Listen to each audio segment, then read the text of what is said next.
15 కోట్ల తెలుగు ప్రజలు, 2 రాష్ట్రాల్లో ఉన్నవారు, విదేశాల్లో ఉన్నవారు మాటలు వినండి. చంద్రబాబు నాయుడు గారి మాటలు ఒకసారి వినండి.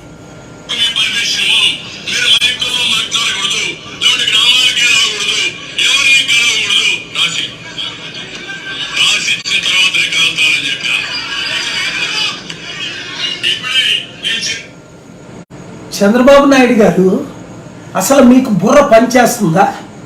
మీకు డిఎస్పీ నోటీసులు ఇచ్చారు మీ అసిస్టెంట్కి, అది మీ ఛానల్లో క్లియర్గా వచ్చింది.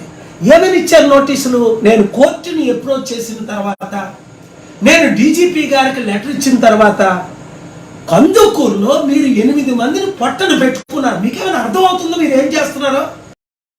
ఆ తర్వాత అదే రోజుని పోస్ట్ మార్టం జరుగుతుండగా కావల్లో మీటింగ్ పెట్టారు. 30 మంది చనిపోవలసింది.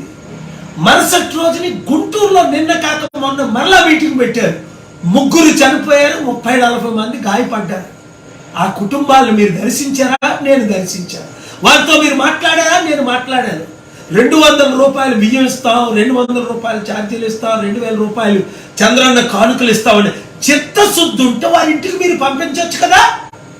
మధ్యాహ్నం 2 గంటలకు వారు రావడం, సాయంత్రం 7 దాకా మీ మీటింగుల్లో ఉంచుకోవడం, ఆ తర్వాత ఇస్తామని చెప్పి ఇవ్వకపోవడం, 1000 మంది 200 2000 మంది పట్టే స్థలాల్లో 50-60 వేల మందిని రప్పించుకోవడం, ఏవేనంటే మేము స్వచ్ఛందంగా వస్తున్నారని అబద్ధాలు చెప్పడం, మీది అన్ని మేము ఇన్వెస్టిగేట్ చేసాం. ఒక్కరైనా స్వచ్ఛందంగా వస్తున్నారా? ఎన్ఆర్ఐ వచ్చి గుంటూరులో 3 కోట్లు ఖర్చు పెట్టి టికెట్ కొరకు ప్రయత్నిస్తుంటే మీరేమో 50 కోట్లు 100 కోట్లు ఈ గుడివాడలో కూడా టికెట్ అయిందని మీరు అడిగిన సంగతి ఇదంతా మాకు తెలుసు. మీడియా వారికి కూడా తెలుసు, మిత్రులకు అందరికీ తెలుసు. మా బీసీ ఎస్సీ ఎస్టీ చూడండి మీరు ఎట్లా మాట్లాడుతున్నారో, మరోసారి మీరే వినండి.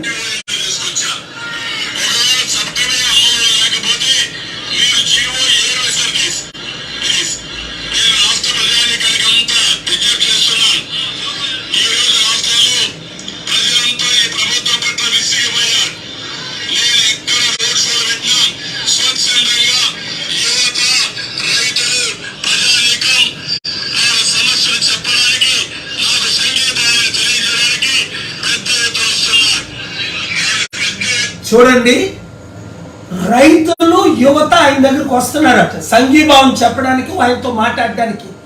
ఒక్కరితోనేనా మీరు మాట్లాడుతున్నారా?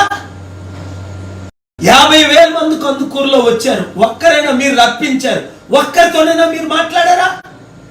ఆ శవాల దగ్గరికి వెళ్ళి 5 నిమిషాల్లో తిరిగి వచ్చి 2 నిమిషాలు మౌనం అని చెప్పి 2 సెకండ్ల తర్వాత మరలా మీరు లెక్చర్ ఇచ్చారు. అబద్ధాలు ఎందుకు ఆడుతున్నారు? మీ దగ్గరికి ప్రజల సమస్యల కొరక మీరు 5 సంవత్సరాల ఆంధ్రప్రదేశ్లో ముఖ్యమంత్రిని మర్చిపోయారా? 2014 నుండి 19 వరకు ఎవరి సమస్యలైనా తీర్చారా? రైతులకు రుణమాఫీ ఇస్తానన్నారు, ఇచ్చారా? నిరుద్యోగులకు ఉద్యోగాలు ఇస్తానన్నారు, ఇచ్చారా? రోడ్లే ఇస్తామన్నారు, ఇచ్చారా? కంపెనీలు తీసుకొస్తానన్నారు, తెచ్చారా?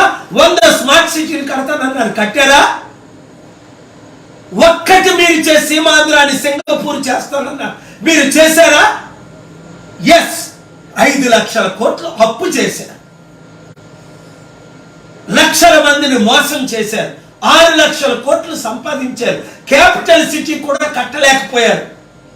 ప్రజలు మిమ్మల్ని కోరుకోవట్లేదు, ఇప్పుడున్న ప్రభుత్వాన్ని కోరుకోవట్లేదు. మా బీసీ ఎస్సీ ఎస్టీలు మార్పు కోరుకుంటున్నారు, నన్ను కోరుకుంటున్నారు. ఇదే ఛానల్ ఏబిఎన్ ఛానల్లో ఎవరు కావాలి అంటే 64% నన్ను కోరుకున్నారు. ఆ ఓనర్లు మీరు జడిపించి పాలుగారిని ఎందుకు చూపిస్తున్నారని మీరు రౌడీయిజం చేస్తారా? రాక్షస పాలన చేయలేదా మీరు? శాంతి సభలు 2014 నుంచి 19 వరకు నా ప్రతి శాంతి సభ మీరు ఆపలేదా? గాస్పల్ మీటింగులు ఆపలేదా? ఇచ్చిన పర్మిషన్లు గ్రౌండ్ లో భీమవరంలోని, రాజమండ్రిలోని, కాకినాడలోని, విజయవాడలోని మేము పెట్టుకుంటామంటే కర్నూలులోని మీరు ఆపించలేదా?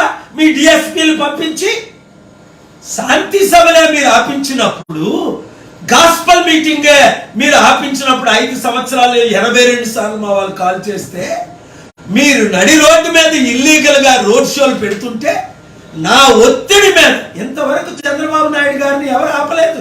3.5 సంవత్సరాలు జగన్మోహన్ రెడ్డికి ధైర్యం సరిపోక, డీజీపీలకి ధైర్యం సరిపోక నేను ఒత్తిడి పెట్టానని, నేను హైకోర్టుకి వెళ్ళానని, నేను ధర్నాలు చేశానని, నేను ప్రజల తరపున నిలబడ్డానని చివరికి నేను ఇచ్చిన లెటర్ మీద మీడియా సపోర్టుతో ఆపారు. ఇప్పుడు అది కూడా ఈ రోజు ఆపారు. ఇదిగో నేను ఇప్పుడు కాకినాడ నుంచి బయలుదేరి వస్తున్నా. మరలా మీ రోడ్ షోకి పర్మిషన్ ఇచ్చి మిమ్మల్ని అరెస్ట్ చేయకుండా ఉంటే నేనే కుప్పం వస్తా. కుప్పం నీదా? ఏం చేసావు నువ్వు కుప్పంలో? ఏం చేసావు అభివృద్ధి? లక్షల మంది నిరుద్యోగులు చిత్తూరు అంతా ఉన్నారు. 18 లక్షల మంది నా గ్రూపుల్లో జాయిన్ అయ్యారు. 0013468126546. ఈ పాలన మాకు వద్దు. చంద్రబాబు నాయుడు, లోకేష్ ఈ పాలన మాకు వద్దు. కేఏ పాల్ కావాలి, ప్రజాశాంతి పార్టీ కావాలి అన్నవారు అందరూ బీసీ, ఎస్సీ, ఎస్టీ, ముస్లిం, క్రిస్టియన్, మైనారిటీ అగ్రవర్ణంలో అందరూ ఏకమవుదా? 9 లక్షల కోట్లు ఇప్పుడు వీళ్ళిద్దరూ చేసిన అప్పులు తీర్చుదాం, అభివృద్ధి చేసుకుందాం. వీడియో అందరికీ పంపించండి.